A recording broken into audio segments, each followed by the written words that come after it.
po kakabsat, mga bunsoy. Dito po tayo sa tapat ng bahay ni iconic na artista dati, si Jaime de la Rosa. Dito sa may Sampaloc din to eh, Jaime de la Rosa Street. Yan, malapit lang pala siya sa T-Campa.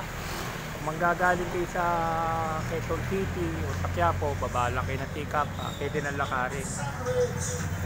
Jaime de la Rosa Street po. Ito yung bahay ng ancestral house ni Jaime de la Rosa. Rogelio pala, yung sikat na artista dati.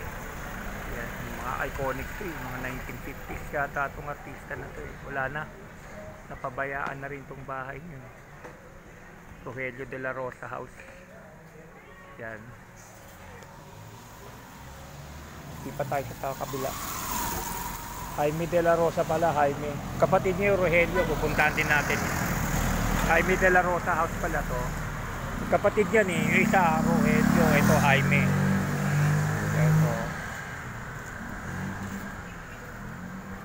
Ito yung bahay niya sa tapat.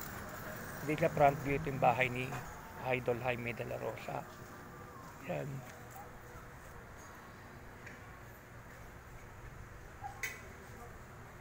Wala na po nakatira dito, tay. Caretaker na lang. Para luma na po talaga eh.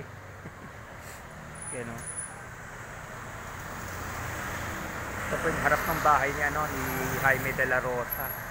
Sikat na artista dati. Isang pakita pictures yata yun. Yan, upload videos na nga kabsat, mga bunsoy. Buti nga nakita ko eh. Yan.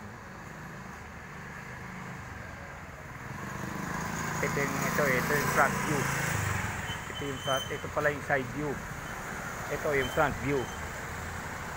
Ito natin yung front view, di ba?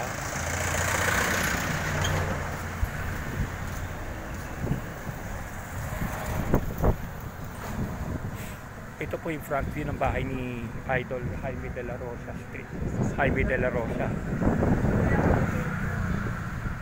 Yan.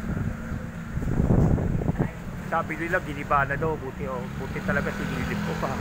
Sabi nila wala na daw. Hindi, malabong divine to, sabi mo nga, kasi iconic to eh. Iyaara lang nila mabulok yan, hindi wala nang magde-demolish dito sa balay na to. Yan. Bahay po ni Jaime de la Rosa. Yan, lakad mga bunsoy ha. Yan, pag na natin, bye bye.